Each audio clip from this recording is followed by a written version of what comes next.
La tragedia llamó de nuevo a las puertas del Sáhara. Lo que en los arranques del Neolítico hace 10.000 años fue un paraíso, se vio condenado una vez más por el caprichoso destino. Y el inmenso vergel empezó a acusar unos insólitos y preocupantes síntomas.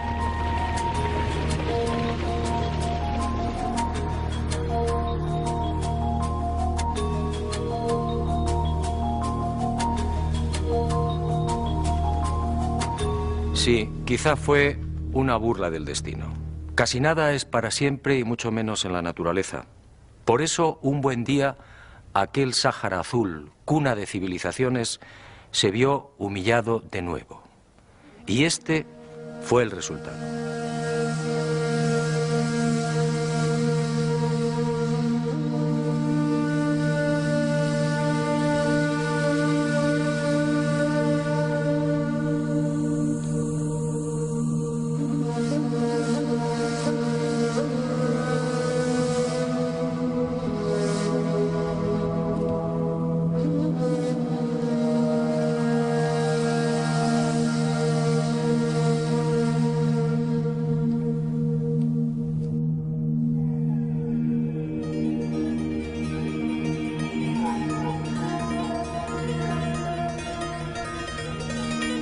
En realidad, el proceso de desertización del Sáhara fue tan lento y progresivo como la aparición del bello y exuberante jardín. Los científicos no terminan de ponerse de acuerdo, pero todo apunta hacia una fecha fatídica, más o menos hacia el 8000 antes de nuestros días. En ese tiempo algo cambió. Los monzones perdieron fuerza y lentamente se retiraron del paraíso. Las lluvias se hicieron más esporádicas y los ríos, antaño generosos, fueron secándose ante la desesperación de un mundo habituado al verdor y la abundancia. El laberinto de lagos, entre ellos el gigantesco Chad, quedó reducido poco a poco a un puñado de cenagosas y malolientes charcas. Y los barcos varados avisaron. El primero en ser derrotado fue el territorio líbico.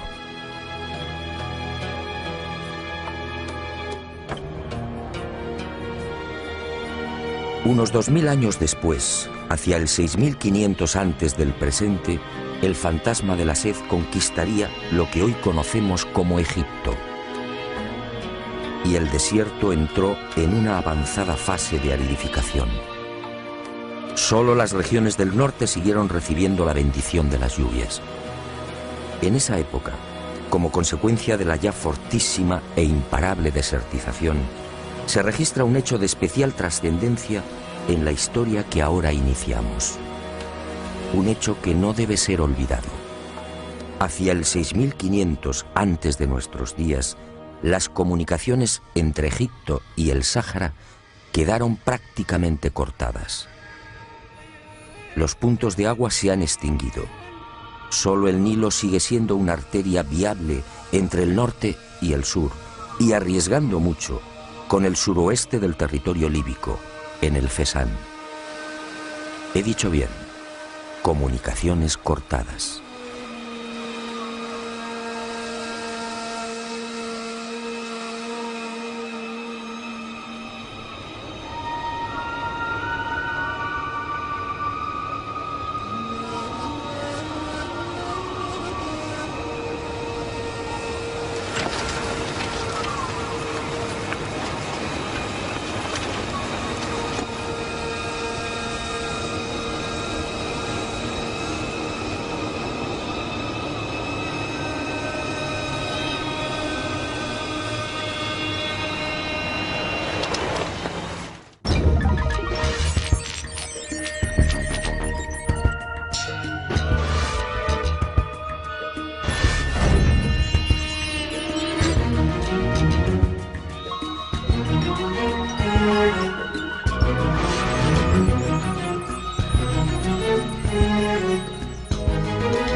la maldición siguió propagándose.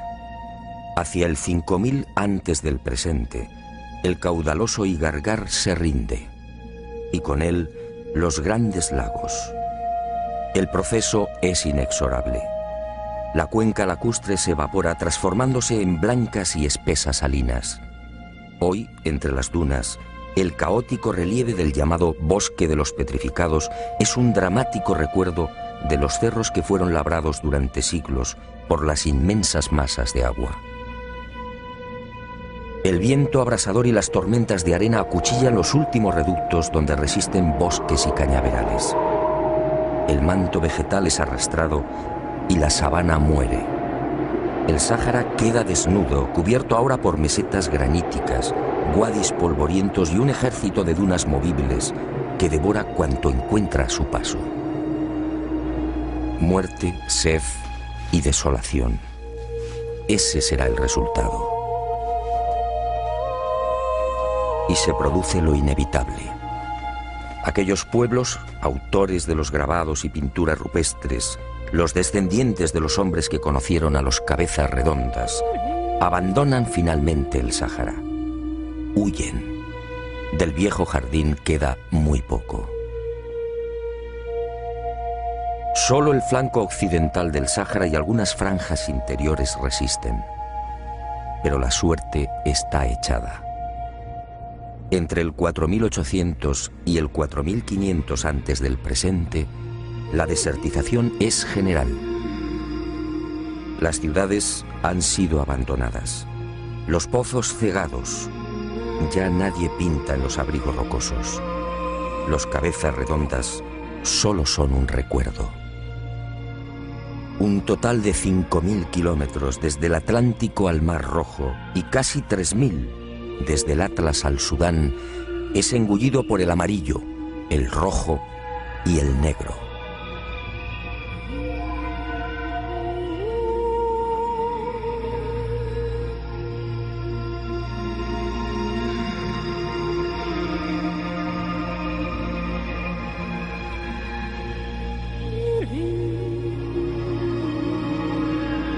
Hace 2000 años, lo que fuera uno de los más bellos jardines del mundo entra en un coma profundo.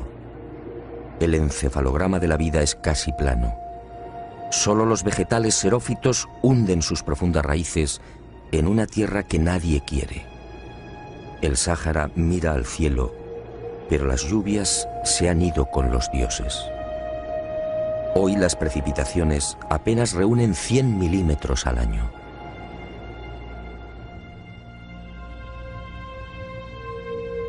En poco más de 7000 años, el cáncer de la sed termina con un Sáhara verde y acuático. Y en el transcurso de esos milenios, la naturaleza, hostil y despiadada, empuja a los pueblos hacia los últimos oasis. Las franjas costeras y el Sahel al sur son los primeros receptores de las sucesivas oleadas migratorias. Las etnias forman un río humano. Ahora, frente a la espada de fuego del desierto, son una sola nación, unida por la calamidad.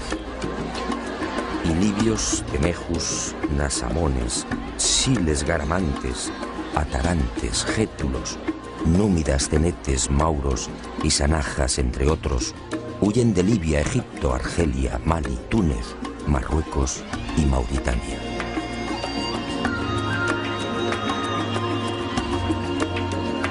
Y el mundo asiste a uno de los primeros, más intensos y dramáticos movimientos de masas de la historia. Una migración desesperada que lentamente provocaría el nacimiento de unas culturas insospechadas.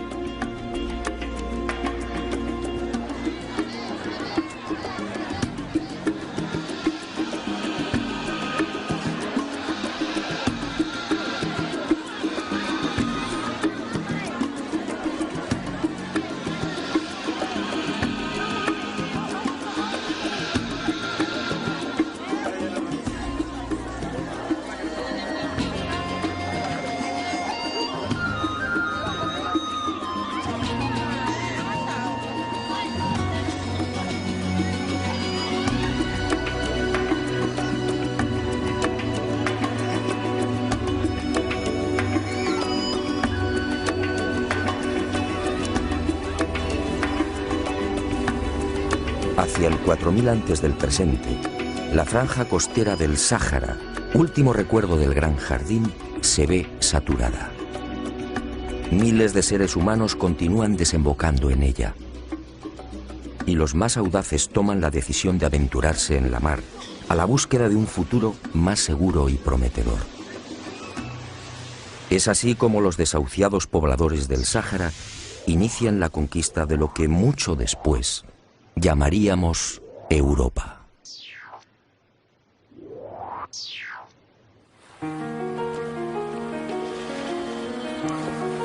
No se sabe cuándo ni tampoco en qué orden, pero la realidad es que en esos últimos 4000 años las diferentes civilizaciones saharianas van penetrando en todas direcciones. Unas eligen la península ibérica, otras arriban a las islas del Mediterráneo, y de allí con toda probabilidad saltan a Italia y Grecia, perdiéndose hacia el este. Algunos pueblos marchan hacia las sabanas del centro y oeste de África. Otras llegan a las Islas Canarias. Finalmente, el hambre y la sed los instala también a orillas del Nilo. El hombre moderno tiene la tendencia a asociar esas corrientes migratorias en la lejana antigüedad con la imagen de unos hombres primitivos, huérfanos de ideas y de cualquier manifestación cultural. Grave error. No fue este el caso de los pueblos saharianos que invadieron la cuenca mediterránea, Canarias y el actual Egipto. Lo hemos visto con anterioridad. Las pinturas y grabados del desierto son elocuentes. Conocían la domesticación, vestían ropajes inusuales para la época, practicaban un aseo refinado, enterraban a sus muertos, sabían de la divinidad, eran expertos navegantes, comerciaban y se relacionaban con las restantes etnias y, en fin, disfrutaban de una singular escritura común, el bereber.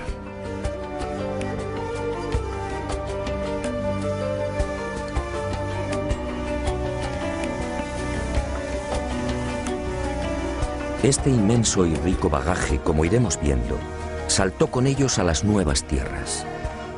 El paso del tiempo y los inevitables mestizajes modificaron sin duda muchas de esas manifestaciones. Manifestaciones sociales, religiosas y culturales que habían tenido un origen único. Un ejemplo, la citada escritura bereber antigua. Nacida probablemente como un sistema compacto y homogéneo de comunicación, con un alfabeto claro y brillante, terminó deformándose ante la inevitable erosión de los cruces humanos. Y aunque conservó muchos signos comunes, en esos milenios asistió al nacimiento de otros alfabetos casi idénticos. Y en ese rodar apareció el tifinagh, la grafía utilizada hoy por los tuaregs, hija en definitiva de aquel primitivo bereber. Casi sin querer, de la mano de la desertización y de las sucesivas migraciones humanas, había descubierto el porqué del gran dilema.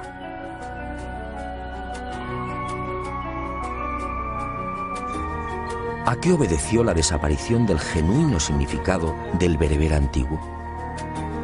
Ahora empezaba a comprender. Ahora entendía por qué mis amigos los tuareg no sabían leer los símbolos grabados en la piedra esférica de los billares.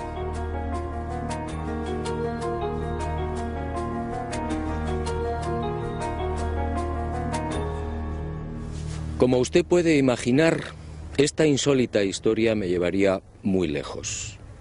Caí en la tentación y me propuse seguir la pista de aquellas civilizaciones que huyeron del Sáhara. Una vez más, las sorpresas fueron encadenándose. No hay unanimidad en los criterios científicos y antropológicos respecto a los primeros pobladores del archipiélago canario. Expertos como Fusté, Verneau y Swiderski consideran que los hombres que colonizaron el norte de África, los cromañones, se propagaron también hacia las Canarias entre el 2500 y el 1000 a.C.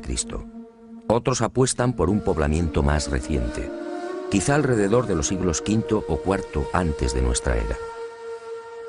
Sea como fuere, lo que parece claro es que las islas terminaron por recibir varias de esas corrientes migratorias que huían de la desertización. Quizá desde el norte, en la región del actual Túnez, o quizá desde la vecina Mauritania, separada de las Canarias por un centenar de kilómetros. Esos pueblos saharianos fueron conocidos como guanches.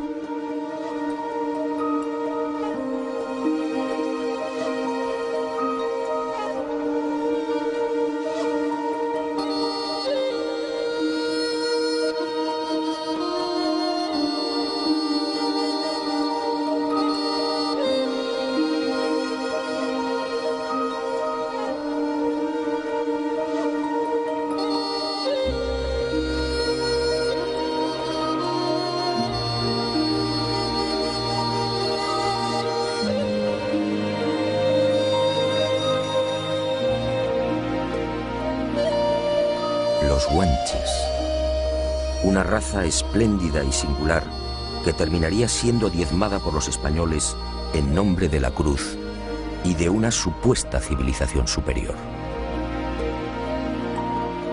Pero la ambición y crueldad de los castellanos no lograrían borrarla del todo.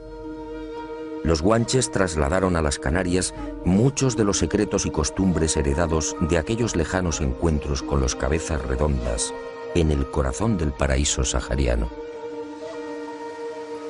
Repasemos muy por encima algunos de esos vestigios tan íntimamente ligados a los pueblos del Sáhara. Primera gran sorpresa: la escritura líbico-bereber, con toda probabilidad una de las señales clave. Aparece en todas las islas, aparece en barrancos, cuevas y abrigos, bien siguiendo la técnica de la incisión o del picado. Las primeras noticias sobre estos alfabetos bereberes se remontan a 1873, cuando Padrón advierte de los grabados encontrados en hierro. Desde entonces, decenas de expertos han venido trabajando en el estudio e inventario de una treintena de estaciones o asentamientos que suman más de 50 paneles con cientos de signos. Para Renata Springer, una de las expertas más activa y rigurosa en el análisis de estos alfabetos canarios, el examen de los mismos sugiere un estrato cultural común y una íntima vinculación con la cultura bereber.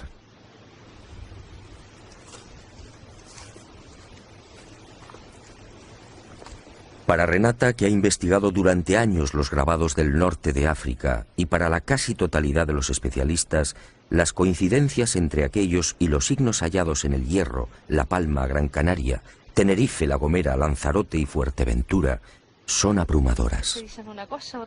Todos coinciden. La antigua grafía guanche tuvo que proceder del mundo africano.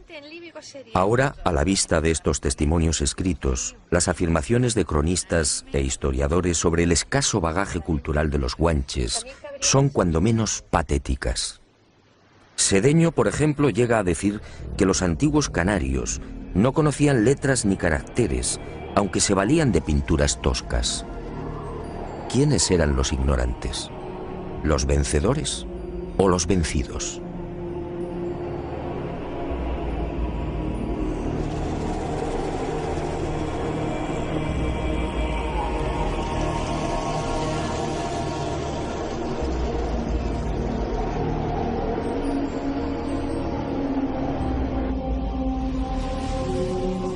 Los guanches, sí, eran portadores no solo de una escritura rica y original, sino también de una cultura ancestral que hoy causa asombro.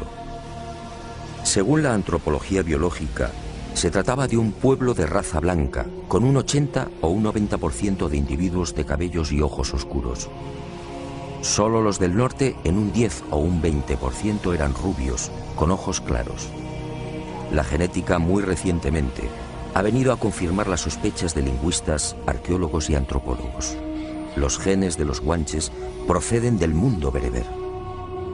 Así lo demuestran los estudios de las enzimas en los glóbulos rojos y del DNA mitocondrial.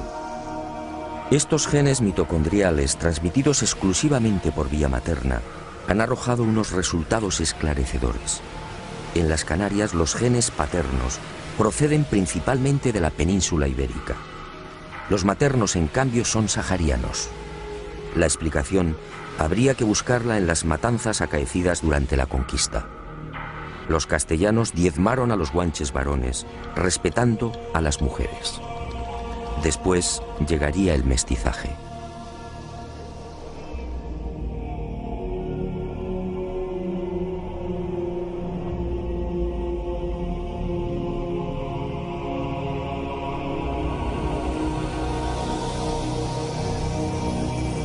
Guanches en general robustos, bien adaptados al terreno, de tallas notables con una media de 1,70 metros para los hombres y 1,56 para las mujeres. Guanches con una capacidad craneal media de 1.557 centímetros cúbicos. Una cifra que presupone un importante desarrollo mental. En otras palabras, lo contrario a lo escrito y divulgado por los conquistadores españoles. Los guanches no eran salvajes. Los guanches adoraban a un Dios único, invisible y sustentador de todo lo creado.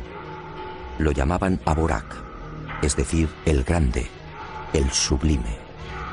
Era el Dios de sus ancestros con el que podían establecer un diálogo directo, algo que sorprendió y no gustó a los evangelizadores castellanos.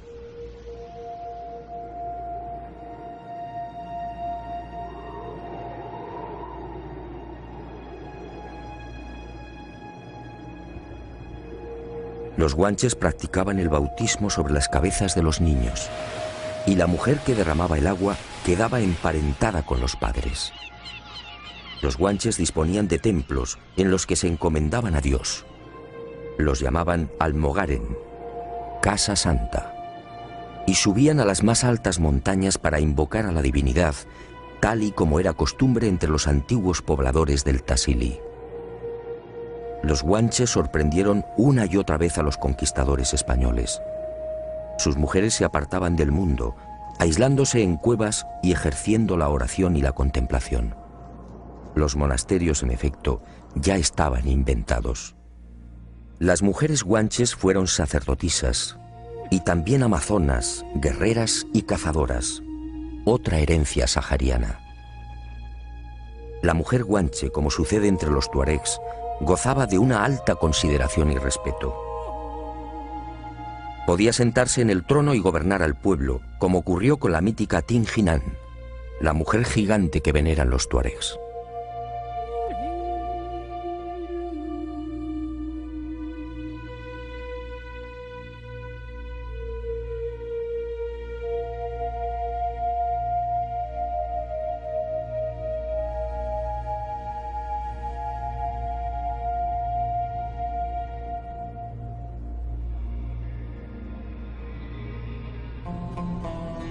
Los guanches juraban ante el Ser Supremo, poniéndolo como testigo de sus acciones.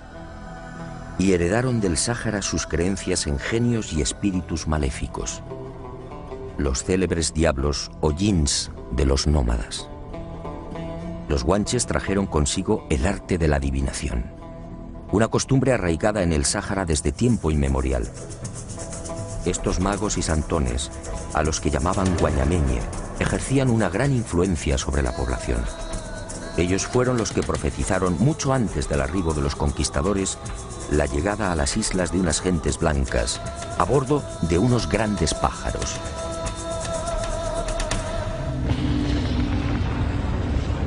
Y del mundo bereber proceden igualmente sus ideas sobre las fuerzas del mal. Al infierno lo llamaban Egeide. De ahí procede el término Teide, la montaña que rugía, temblaba y arrojaba fuego. La religión de las puertas infernales y del río ardiente y subterráneo por el que navegaban los muertos fue otra de las herencias saharianas, practicada por los pueblos que emigraron del desierto. Después, mucho después, el cristianismo haría suya esta prehistórica concepción de las puertas del infierno y del bautismo.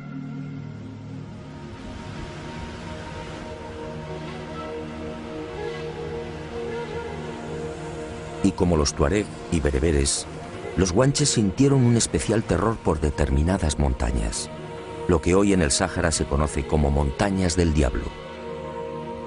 Allí habitaban los dioses y los jinns.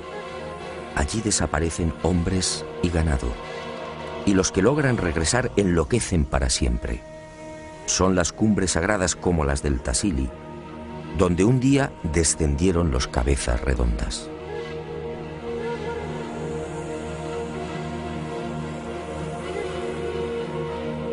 Allí dejaban los guanches y aún dejan los tuaregs toda clase de pequeñas cerámicas a manera de exvotos.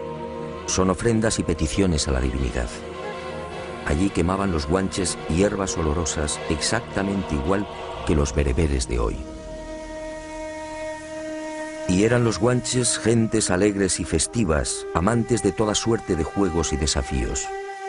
Uno de ellos consistía en el levantamiento de piedras. Enormes rocas que alzaban a pulso, desplazándolas por hombros, cuello y espaldas.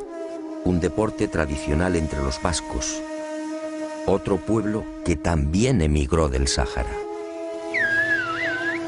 ¿Y de dónde aprendieron los guanches a comunicarse con el lenguaje de los silbidos? ¿Cómo explicar que esa misma técnica sea utilizada aún entre los nómadas y pastores del Sáhara?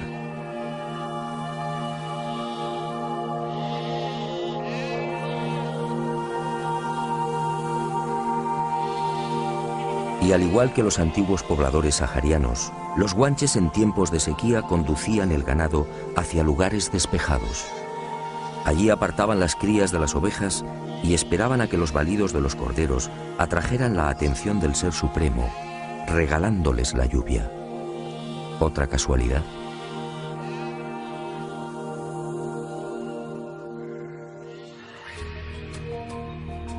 Grabados de pies humanos en Canarias y Argelia.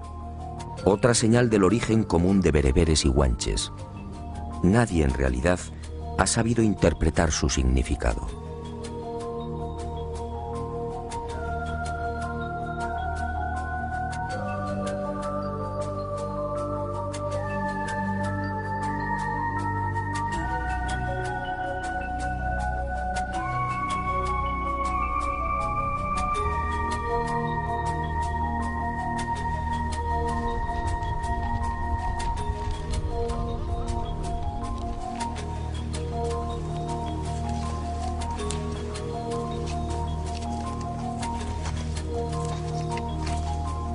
Y los guanches, como los descendientes de aquel jardín sahariano, tuvieron desde el principio una clarísima idea de la supervivencia después de la muerte. ¿Quién les enseñó? Y lo más intrigante, ¿dónde y cuándo aprendieron a momificar? Aunque las técnicas guanches no son idénticas a las egipcias, no pude evitar un lógico pensamiento. Si guanches y egipcios emigraron del Sáhara, lo más probable es que el arte de la momificación partiera de una enseñanza común.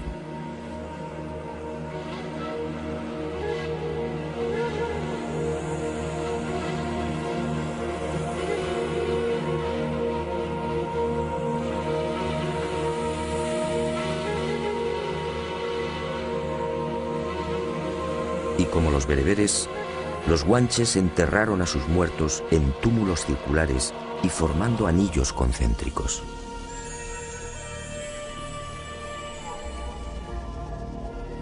Los guanches disponían también de una profesión que, a mi entender, nos empuja a reflexionar sobre otros pueblos igualmente salidos del Sáhara: los embalsamadores. Hombres y mujeres especializados en el lavado de los cuerpos, en la extracción de las vísceras y en el relleno de los restos. Este proceso, conocido como mirlado, solo podía ser desarrollado por unos especialistas que jamás tenían contacto con el resto de la comunidad.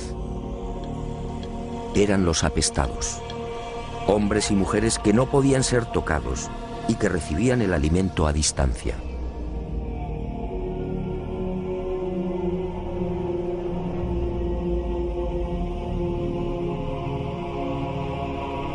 Y un apunte más que fortalece el indudable origen sahariano de los guanches. Es Spinoza en el siglo XVI quien nos alerta sobre una de las costumbres de los antiguos canarios. Dice el cronista: el rey, el mencey, no casaba con gente baja, y a falta de no haber con quién casar, por no ensuciar su linaje, se casaban hermanos con hermanas. Los guanches en efecto practicaban la endogamia de linaje, exactamente igual que los faraones egipcios. Así preservaban a las élites y, en definitiva, al sistema de organización social. ¿De dónde partió esta costumbre? ¿No es sospechoso y significativo que ambas culturas, guanche y egipcia, procedieran del Sáhara? Como sospechosa es la habilidad de los guanches para trepanar. Otra habilidad compartida con los egipcios. ¿Cómo supieron los guanches que estas perforaciones frontales o parietales aliviaban y mejoraban a los enfermos y heridos? Los guanches, sí. Una magnífica cultura que, como escribió Cuscoy, fundador del Museo Arqueológico de Tenerife, llegó en silencio, vivió en silencio y desapareció en silencio.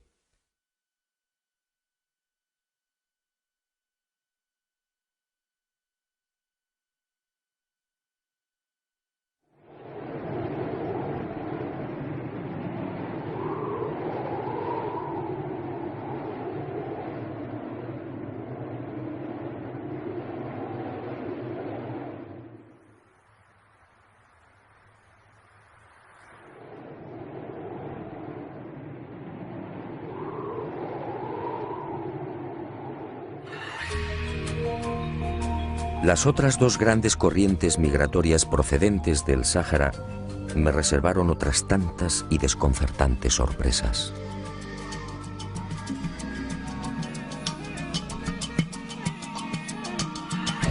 Durante meses proseguí las indagaciones. Todo encajó. Las imparables y sucesivas oleadas de etnias que huyeron de la desertización serían las responsables de la aparición en la península ibérica e Italia de otras dos destacadas y míticas culturas, la íbera y la etrusca. Ambas nacidas de un tronco común, el universo bereber, eran casi hermanas. Ambas se hallaban igualmente emparentadas con guanches, vascos y egipcios. Los primeros, los íberos, como escribe Estrabón, pudieron penetrar en la actual España hacia el sexto milenio antes de Cristo. Cruzaron el estrecho de Gibraltar y durante esos miles de años fueron conquistando un territorio semivacío, ocupado por primitivos y toscos cazadores. Y se extendieron por el Levante, Andalucía, Cataluña y buena parte del norte de España. Los etruscos, por su parte, saltaron del Sáhara, aventurándose en la ocupación de Sicilia, Córcega y Cerdeña, y desde allí al centro de Italia.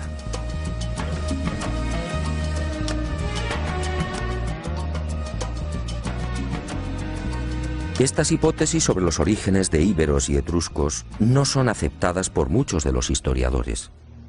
Para estos expertos, los íberos llegaron de Asia o sencillamente eran oriundos de la península ibérica.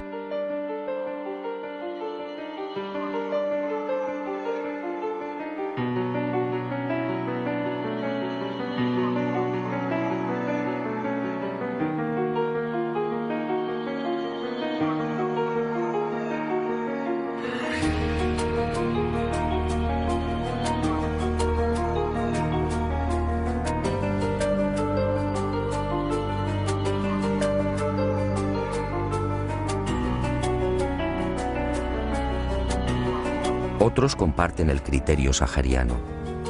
En el caso de los etruscos, la mayor parte de los especialistas se muestra disconforme con el posible origen bereber. Para algunos procedían de la península anatólica, como defendía Heródoto. Es el llamado origen oriental. Para otros, los etruscos nacieron en la propia Italia, tesis defendida por Dionisio de Halicarnaso. Por último, hay quien defiende el origen centroeuropeo, como postulaba Niebuhr.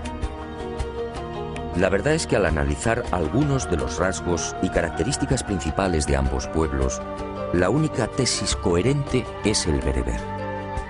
Veamos hasta dónde llegan esas aplastantes coincidencias.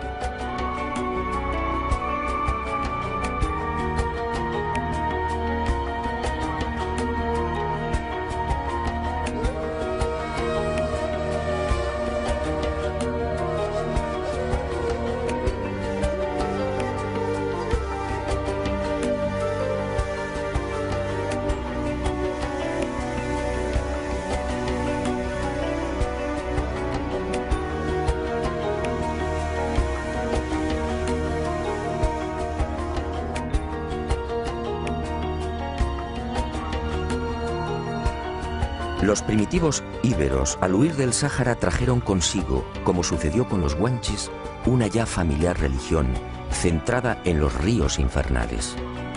Una religión gemela a la bereber, en la que grutas y montañas ocuparon un lugar destacado. Eran las puertas del infierno, con un verdugo que atormentaba a los muertos, Caronte. Eran centros sagrados en los que también depositaban exvotos y ofrendas olorosas. Exvotos en bronce o cerámica, depositados en troncos de árboles, grutas o hendiduras de las rocas, exactamente igual que guanches y bereberes. Exvotos que representan hombres o mujeres con una mano alzada en señal de saludo, como las pinturas y grabados del Tassili y de Libia.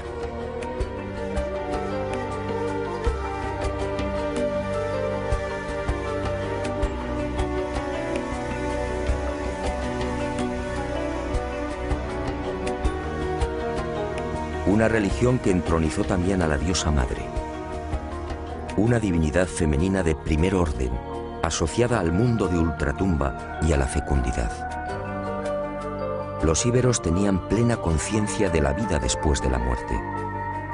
Y al igual que guanches y bereberes, acompañaban los restos de los difuntos con alimentos y objetos personales. Incineraban a sus muertos y depositaban las cenizas en urnas, exactamente igual que los etruscos. Y me pregunto, si ambos pueblos hubieran sido autóctonos, ¿cómo explicar tan singular coincidencia?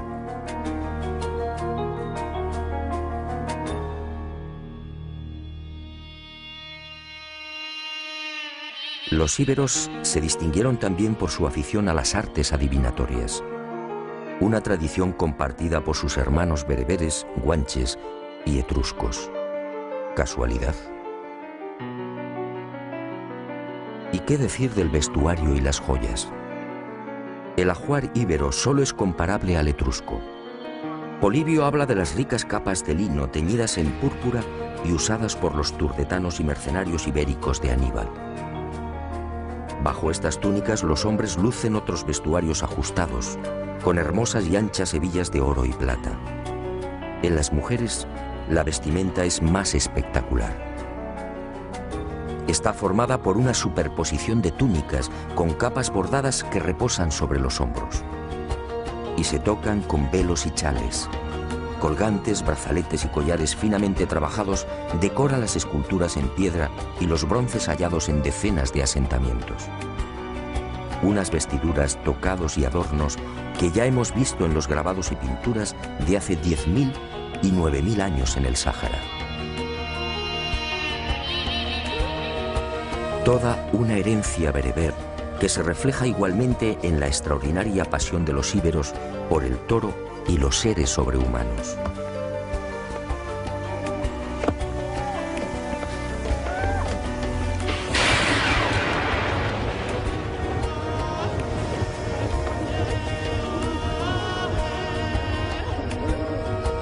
Toros y bóvidos que fueron pintados y grabados por sus lejanos ancestros en los abrigos rocosos del Tassili, del Atlas y del Fesán.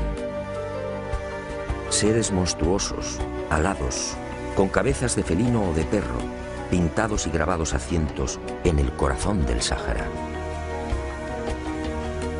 Y finalmente la escritura y la genética.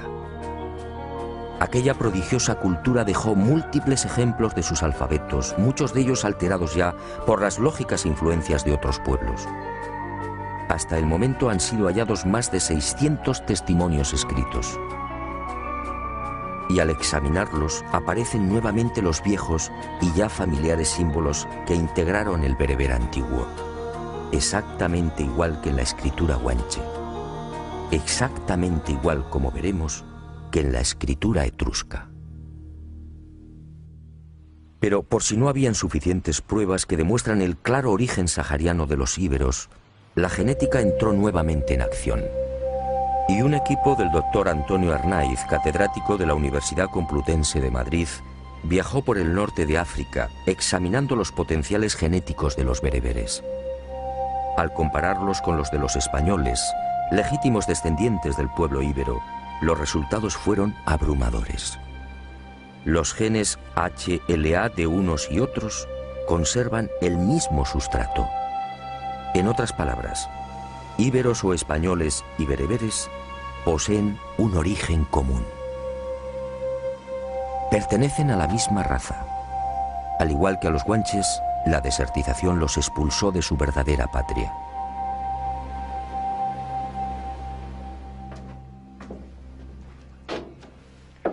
La investigación de aquel éxodo me ha traído hasta el corazón del mundo etrusco.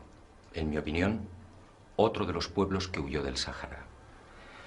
Aquí, en esta tumba y en otras similares, he encontrado lo que buscaba: las puertas del infierno.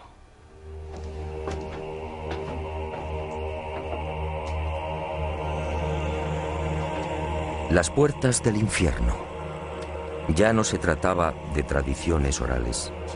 Aquí, en el silencio de los cementerios etruscos, está la prueba física de esa religión que compartieron los saharianos.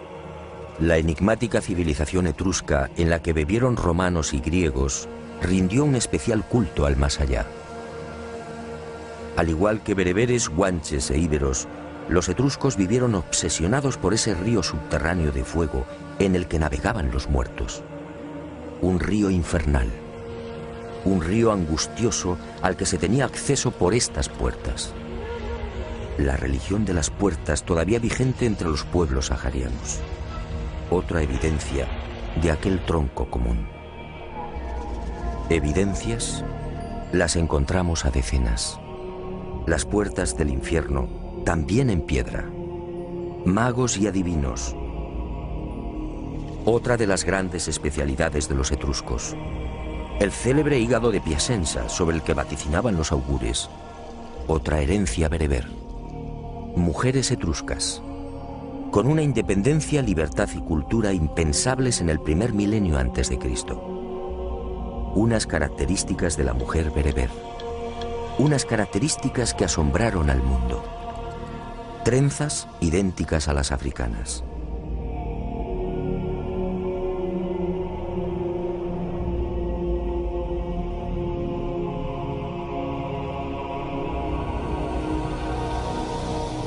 Túmulos circulares como los construidos por sus antepasados en el Sáhara.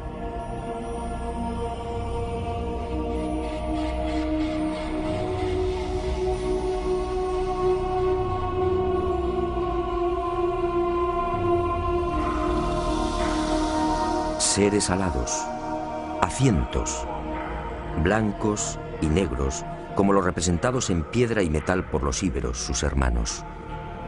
Seres con largas orejas posteriormente llamados sátiros, idénticos a los pintados y grabados en el Sáhara.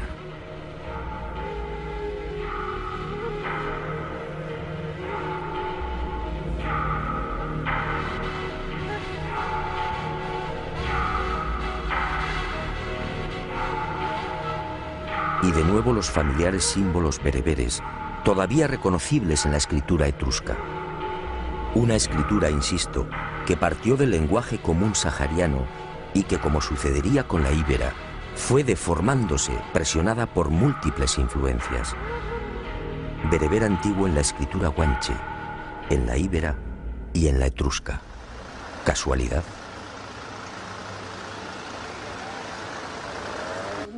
Y al final de nuestras investigaciones en Italia, otra pequeña gran sorpresa.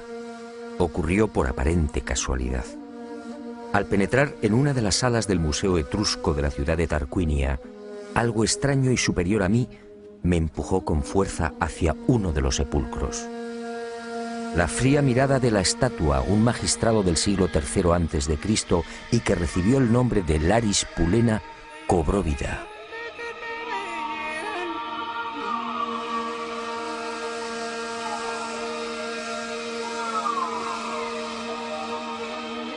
Llegué a su altura y la mirada de piedra de Laris se clavó en mí. Entonces aquel susurro añadió: el pergamino. Ahí está lo que buscas. Era un largo párrafo en etrusco. Y al poco apareció: palo, cero, palo. Los misteriosos símbolos del anillo de plata. Los misteriosos símbolos del lucerillo. Los misteriosos símbolos en la cúpula de la nave que fue vista en los billares.